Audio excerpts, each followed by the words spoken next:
Art Appreciation Project, Home Accessories, Decor, and Appliances. My DIY Bedroom Lamp. The materials: abacat twine rope, balloon, glue, plastic cap, scissor, glue gun, and soldering iron. Procedure number 1. Load the balloon in your desired size. Then, wrap the abacat twine rope around the balloon. Pour the glue on the plastic cap. Then, spread the glue on the balloon using your bare hand. Hang it and let it dry under the sun for 8 hours. Remove the air inside the balloon to form the lamp cover.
Now, assemble the light bulb and switches on the lamp base.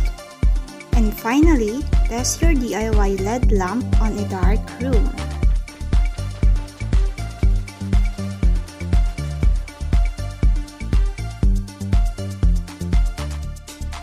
This is Ruth Dulnoan from DSA 2A together with Section BS Industrial Technology.